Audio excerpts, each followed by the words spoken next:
Hello, ladies and gentlemen. Once again, this is Eddie Marcus, and I am spokesman and advocate of basic human rights for all people. And I'm an instrument for our Father, our loving Father, God. And I'd like to begin to just remind you that this is a continuation of as in heaven, so on earth. But occasionally I've had to make a break to bring you some information that I've been given, and I have been given some additional information. So this moment right here is a break from the history process that I've been sharing with you. However, I would like to mention to you at this time, as I have been saying, that God really loves you. God truly, truly loves you. I know this for a fact. And I want you to know that God is the way. And the reason that you see me here right at this moment is because I am an instrument of God. For those of you who are suffering, those of you who are very poor, this message should come very clearly and easy for you. Those of you who are children of God or profess to be, those who are sincere, this message should be easy for you. Those who profess and aren't sure, then this could be very difficult. And for those of you who've been getting by without, as far as you can say, God, you probably won't hear this message, but nevertheless, I'm here not just for the poor, not just for those who say they're Christians or children of God. I'm here for every last one of you. Today I want to speak on the subject, there's a place and a season for everything. You know, there was once a time when women weren't allowed to speak. Some places they still have that dark base living, keeping women at bay. But when women grew up and they exercised their voice and began to speak, they speak. And it's almost like they can't be stopped.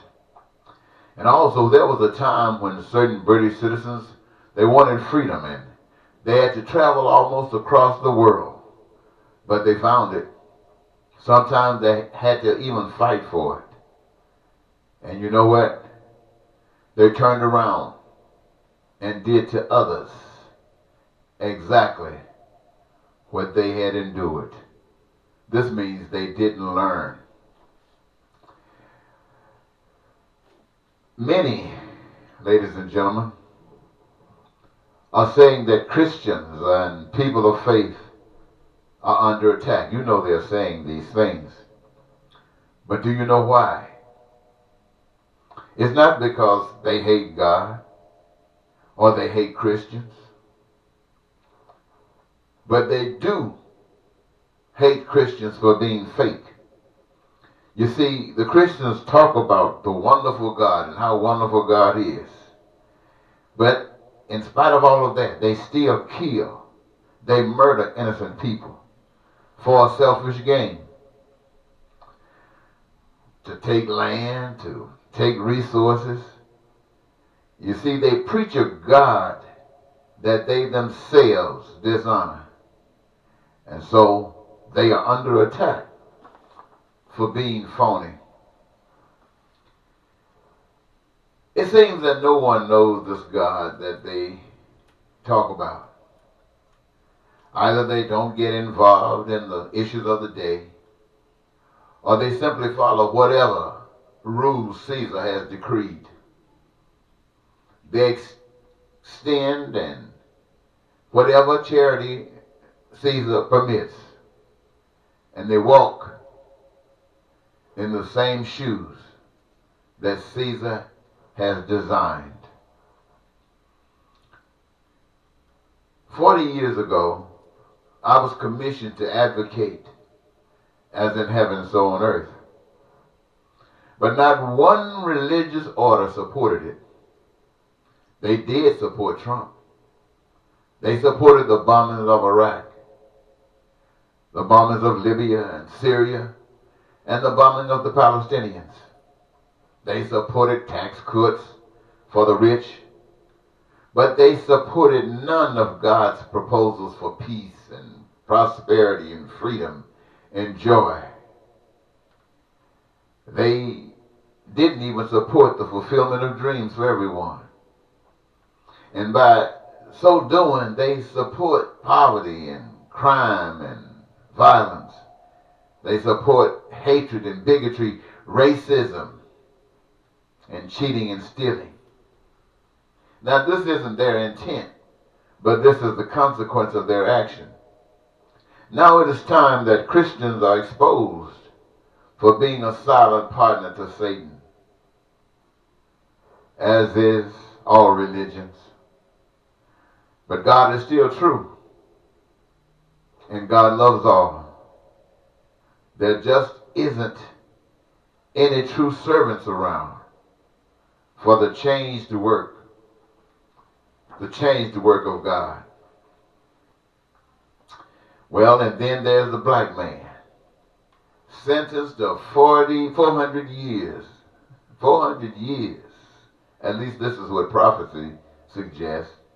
400 years in slavery. But now that period is over. Blacks are claiming that freedom. It is not being handed down to them by no means, no stretch of the imagination.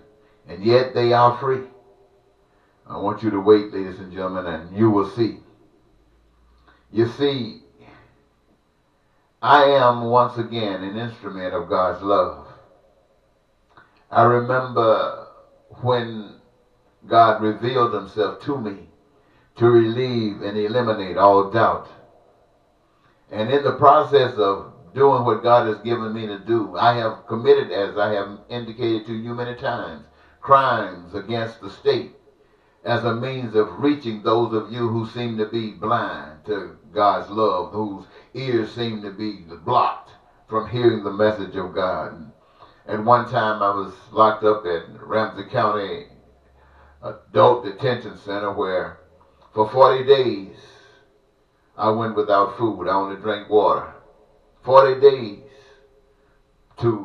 I thought to make a statement to you, but what was actually happening, I was being convinced myself that I truly am an instrument. And as I think about it, ladies and gentlemen, as I said, I've been out here for 40 years, advocating for God. And that represents 10 years for every 100 years, for a total of 400 years that black people have been in captivity. Now, America's system of socioeconomics has ran its course of the privileged, and now it must end. And it must give way to the love of God for every citizen.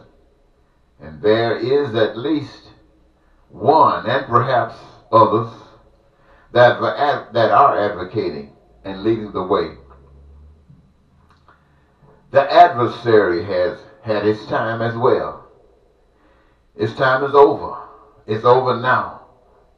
And at the present, it is God's time to be made manifest. And it must be made manifest in humans. The world will see the wonderfulness of God, and they will never forget.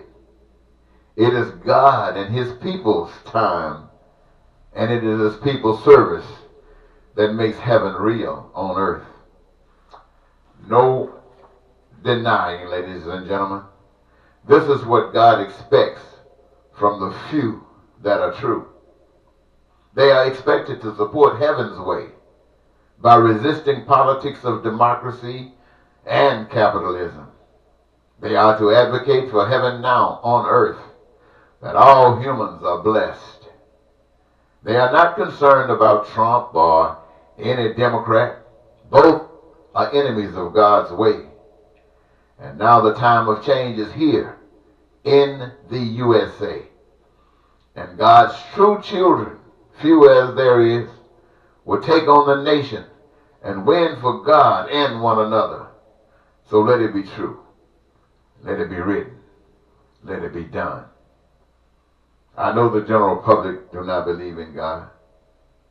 Why should they? Because of the stories and a book, that just ain't good enough. It's time for action, or the church's fate. That message, ladies and gentlemen, is reaching out to everybody. I know we've lived in a world, all of our existence, where what I'm saying to you just seems ludicrous. How could this be? Even the church can't understand this. But there's a time and there's a space for everything.